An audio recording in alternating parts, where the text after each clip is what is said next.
जय हिंद एवरीवन, स्वागत है आपका वी नेशन ट्रिपल वन के एक नए एपिसोड में। और आज के इस वीडियो में हम बात करने वाले हैं एक ऐसे विषय के बारे में जो इस समय बहुत ज़्यादा डिस्कस किया जा रहा है। दोस्तों, क्या होगा अगर भारतीय वायुसेना का फाइटर जेट दुश्मन को 250 किलोमीटर दूर से देख ले और उसे ट्रैक कर ले और दुश्मन को पता ही ना चले, कोई भी उनके पास ऐसा जरिया ना हो कि वो इससे बच सकें। सुनने में ये आपको एक मनगढ़ंत कहानी जैसा लग रहा होगा, लेकिन अब ये हकीकत बनने जा रहा है। भारत के स्वदेशी उत्तम एसा रडार ने एक बड़ी उपलब्धि हासिल कर ली है। हालिया परीक्षणों में इस रडार ने 10 वर्ग मीटर आरसीएस वाले फाइटर जेट के बराबर लक्ष्य को तकरीबन 240 किलोमीटर दूर से डिटेक्ट और ट्रैक किया है। और सबसे दिलचस्प बात यह है कि इसके साथ ही लंबी दूरी की जो अस्त्र मार्क 2 मिसाइल को जोड़ने की तैयारी है वो भी तेज हो रही है। तो आखिर यह उपलब्धि कितनी बड़ी है और 240 किलोमीटर की डिटेक्शन रेंज का वास्तविक मतलब क्या है और इससे भारत की वायु शक्ति कितनी बढ़ने वाली है, आइए इसको विस्तार से समझते हैं। सबसे पहले हम समझते हैं कि उत्तम एसा रडार क्या है। देखिए, उत्तम एसा रडार को भारत के defence research and development organisation की electronics and radar development establishment, जिसको हम LRDE के नाम से जानते हैं, इन्होंने विकसित किया है। एसा रडार का मतलब होता है active electronically scanned array radar. पुराने रडारों में लक्ष्य खोजने के लिए एंटीना को यांत्रिक रूप से यानी मैकेनिकली घुमाना पड़ता था, लेकिन एसा रडार में हजारों छोटे छोटे ट्रांसमिट और रिसीव मॉड्यूल्स होते हैं जो इलेक्ट्रॉनिक रूप से बीम को नियंत्रित करते हैं। इससे बहुत सारे फायदे मिलते हैं।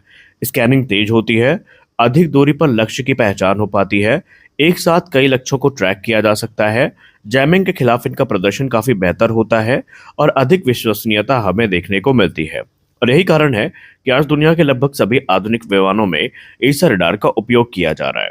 अब 240 किलोमीटर की रेंज हमारे लिए एक बड़ी उपलब्धि से कम नहीं है। हालिया परीक्षणों में उत्तम एसा रडार ने तकरीबन 10 वर्ग मीटर आरसीएस वाले लक्ष्य को 240 किलोमीटर दूर से डिटेक्ट किया था। अब सवाल यह है कि 10 वर्ग मीटर आरसीएस क्या होता है। देखिए, आरसीएस का मतलब होता है रडार क्रॉस सेक्शन, जो ये बताता है कि कोई वस्तु रडार पर कितनी बड़ी दिखाई देती है। जब कोई लड़ाकू विमान, मिसाइल या फ्यूल टैंक्स और अन्य हथियारों के साथ उड़ रहा होता है तो उसका आरसीएस बढ़ जाता है। ऐसे में विमान का आरसीएस सामान्यतः जो है 5 से लेकर 15 वर्ग मीटर के बीच हो सकता है। मतलब परीक्षण में ऐसा लक्ष्य चुना गया जो वास्तविक युद्ध परिस्थितियों के काफी करीब था। 240 किलोमीटर की दूरी से ऐसे लक्ष्य को पहचानना किसी आधुनिक फाइटर जेट के लिए एक बड़ी उपलब्धि मानी जाती है। रिपोर्ट के अनुसार यह परीक्षण एक पायलटलेस टारगेट एयरक्राफ्ट यानी PTA के साथ किया गया। इस ड्रोन पर विशेष कॉर्नर रिफ्लेक्टर्स लगाए गए थे। इन कॉर्नर रिफ्लेक्टर्स का काम लक्ष्य के रेडार सिग्नेचर को बढ़ा दिखाना होता है ताकि बड़े लड़ाकू विमान जैसी स्थिति बनाई जा सके। दुनिया भर में रेडार परीक्षणों में इस तकनीक का उपयोग किया जाता है क्योंकि इससे बिना किसी मानव पायलट को जोखिम में डाले वास्तविक परिस्थितियों में जो परीक्षण है वो किया जा सकता है। यानी ये कोई साधारण प्रयोग नहीं था, बल्कि एक व्यवस्थित और पेशेवर परीक्षण था। अब बात करते हैं इस उपलब्धि के सबसे महत्वपूर्ण हिस्से की। ये रडार तेजस मार्क 1 अल्फा पर लगाया जा रहा है। आधुनिक हवाई युद्ध में जीत अक्सर उस पायलट की होती है जो दुश्मन को पहले देख ले, और इसी को कहा जाता है first look, first shot and first kill. यानी आपका विमान दुश्मन को पहले देख सकता है तो आप पहले मिसाइल लॉन्च कर सकते हैं और दुश्मन को प्रतिक्रिया देने का मौका कम मिलता है। अब 240 किलोमीटर की डिटेक्शन क्षमता तेजस मार्क 1 अल्फा को यह लाभ प्रदान कर सकती है। आज का युद्ध केवल मिसाइलों और बमों से नहीं होता है, ये इलेक्ट्रॉनिक युद्ध का युग है। दुश्मन लगातार रेडार को जाम करने और भ्रमित करने की कोशिश करता है। ऐसे माहौल में रेडार की असली परीक्षा होती है। उत्तम एसा रडार में उन्नत सिग्नल प्रोसेसिंग और ECCM यानी इलेक्ट्रॉनिक काउंटर मेजर तकनीक शामिल है। इसका मतलब है कि रेडार दुश्मन की जैमिंग की कोशिशों के बावजूद भी लक्ष्य को खोजने और ट्रैक करने की क्षमता रखता है। अब यहाँ एक और दिलचस्प पहलू सामने आता है। यहाँ पर उत्तम एसा रडार 240 किलोमीटर दूर तक लक्ष्य को खोज सकता है, वहीं स्वयं तेजस मार्क 1 अल्फा का रडार क्रॉस सेक्शन काफी कम माना जाता है। विशेषज्ञों के अनुसार साफ कॉन्फ़िगरेशन में इसका आरसीएस 0.5 से 1.5 वर्ग मीटर के बीच में हो सकता है। इसका मतलब यह है कि तेजस दुश्मन को जल्दी देख तो सकता है, लेकिन खुद अपेक्षाकृत देर से दिखाई दे सकता है, और यही आधुनिक हवाई युद्ध की सबसे महत्वपूर्ण रणनीतिक बढ़त मानी जाती है।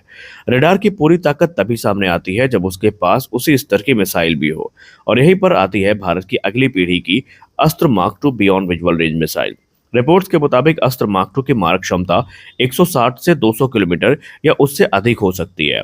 जब उत्तम एसा रडार और अस्त्र मार्क टू एक साथ काम करेंगे तो तेजस मार्क वन अल्फा दुश्मन के विमान को बहुत पहले पहचान कर लंबी दूरी से हमला करने में सक्षम होगा। इससे भारतीय वायुसेना की बीवीआर क्षमता में एक बड़ा बदलाव देखने को मिल सकता है। इस उपलब्धि का सबसे महत्वपूर्ण पहलू ये है कि यह पूरी तरीके से भारतीय तकनीक पर आधारित है।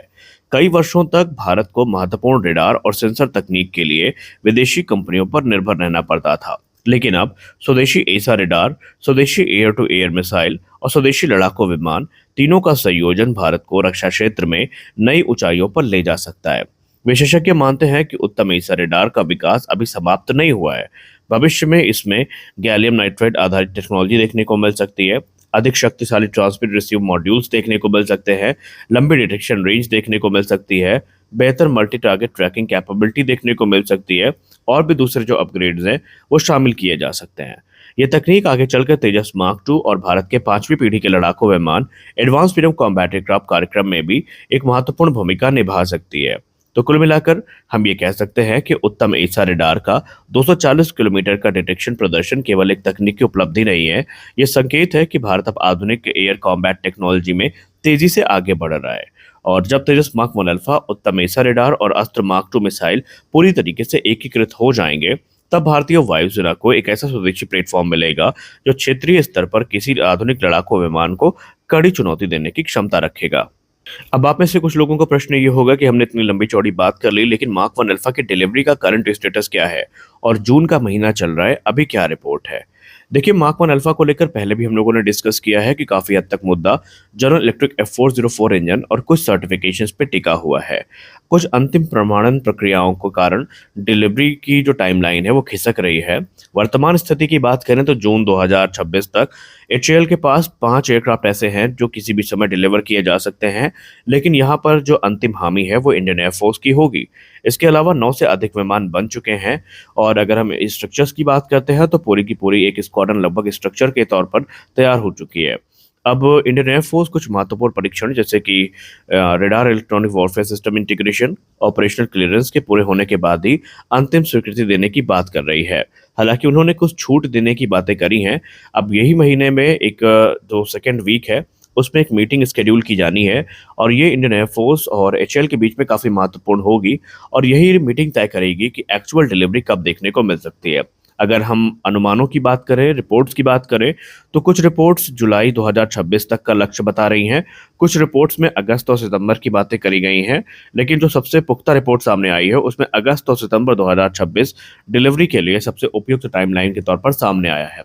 बाकी इसी महीने मीटिंग होनी है, देखते हैं उस मीटिंग में क्या हमें निष्कर्ष निकलता नजर आता है। तो इस वीडियो में बस इतना ही। आशा करते हैं वीडियो आपको अच्छी लगी होगी। वीडियो अच्छी लगी वीडियो को लाइक करिए, नए हैं चैनल को सब्सक्राइब करिए। मिलते हैं अगले वीडियो में, तब तक के लिए जय हिंद।